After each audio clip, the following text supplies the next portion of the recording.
You're a wizard, Harry. Look, you guys have been asking us to do this since forever, and with Fantastic Beasts and Where to Find Them coming out this weekend, we're finally giving you guys a good dose of HPV, which of course stands for Harry Potter videos. Let's get this going. Here are 7 things you didn't know about the Harry Potter movies. Probably.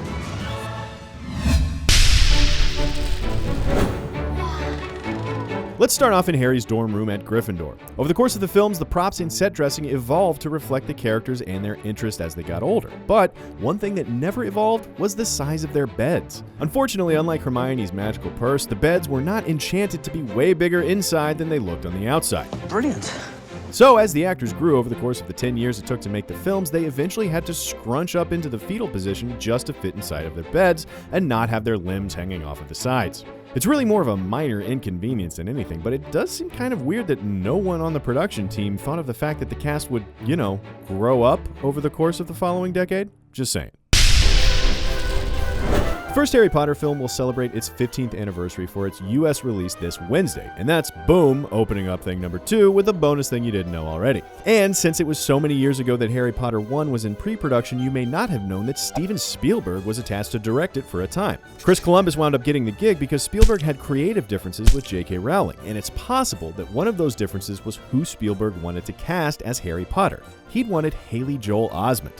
I see dead people.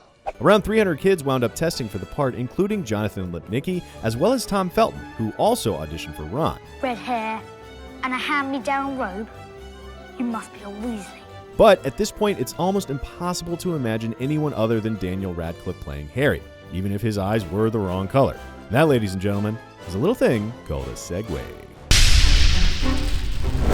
The reason they couldn't make Radcliffe's blue eyes green like they were in the book was he had a bad reaction to the colored contact lenses, and it would have been more trouble than it was worth to change his eye color in post. Although they had to do exactly that for this possession scene in the Order of the Phoenix, changing his eyes digitally because, like we just covered, Radcliffe couldn't wear contacts. Ultimately, even J.K. Rowling decided that it wasn't so important that Harry's eyes be green, but it was critical that his eyes resemble his mother's, which they were able to accomplish through casting. Maybe that's why she declined playing Lily Potter herself, because she was offered the role for this scene. And that's, boom, another bonus thing you didn't know. Moving on. Harry Potter is dead!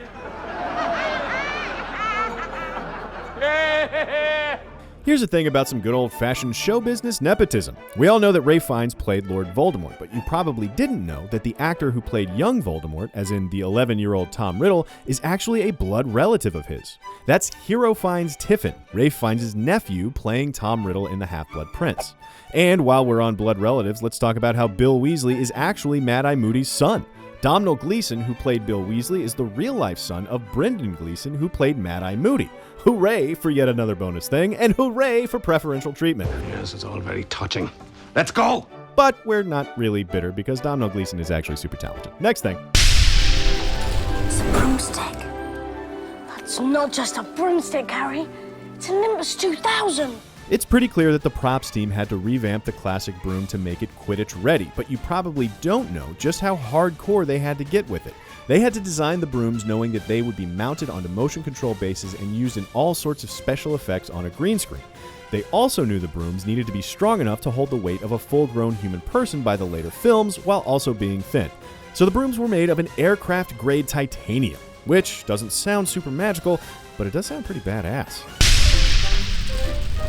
We watched Harry, Hermione, and Ron grow up over the course of 8 movies. In fact, looking back now at how young they are in the first few movies is actually kind of weird.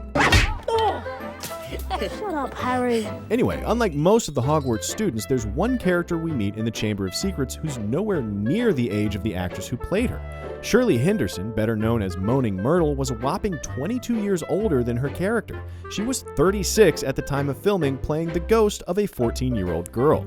I wouldn't expect you to know me. Incidentally, you may also be surprised to find out that Moaning Myrtle is inspired by that girl who's crying in the bathroom at every party. Seriously. J.K. Rowling admitted that the recurring experience of finding a girl crying in the bathroom at clubs and parties when she was younger was what inspired her to create Moaning Myrtle. And since it's probably not a thing that happens in guys' bathrooms, she liked the idea of putting Harry and Ron in that situation. And we just put you in the situation of another bonus thing you didn't know. There's like 30 f***ing things in this episode.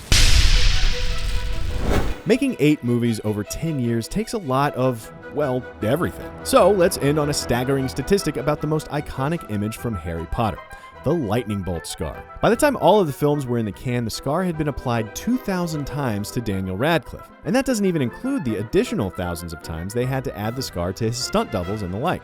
They drew the scar on for the first 2 movies, but after that, they created a version they could basically just glue onto his face, which was a lot simpler. Oculus, repairing.